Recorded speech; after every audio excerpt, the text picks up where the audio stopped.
واصف علی واصف رحمۃ اللہ علیہ سے سوال ہوا، سر ہمیں اپنی تنہائی میں کیسے بیہیو کرنا چاہیے؟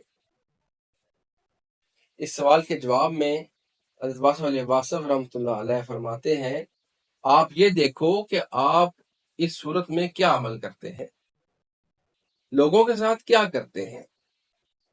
آپ اپنے کسی گناہ پر کبھی گواہ نہ بناؤ۔ اگر کسی جنگل میں کوئی چیز پڑی ہے اور وہ چیز آپ کی اپنی نہیں ہے تو 1000 بار پڑی رہے، آپ اس چیز سے آگے نکل جاؤ۔ ایسا شخص نیک ہوتا ہے، اس کی تنہائی نیک ہوتی ہے۔ وہ آدمی جو تنہائی کا مومن ہے وہی اصل مومن ہے۔ مومن کی تعریف میں نے آپ کو بتا دی ہے کہ جو لوگوں کے لیے نقصان دہ نہ ہو، تو پہلا کام کرنے والا یہ ہے کہ تیرے ہاتھ سے کسی کو نقصان نہ پہنچے۔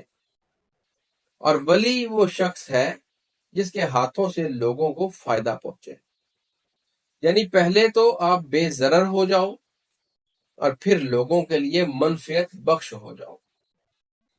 تنہائی میں آپ کے دل میں کسی کے حق میں بد دعا نہ نکلے، ایسی تنہائی اچھی ہوتی ہے۔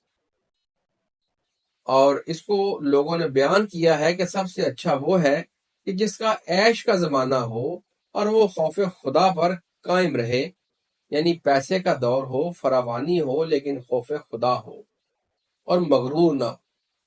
یا تنگی کا زمانہ آ جائے تو پھر بھی ایسا انسان مائنڈ نہ کرے، اچھے دنوں کی امید میں سفر کرتا جائے، خدا پر اعتبار کرے اور اللہ کی رحمت سے مایوس نہ ہو۔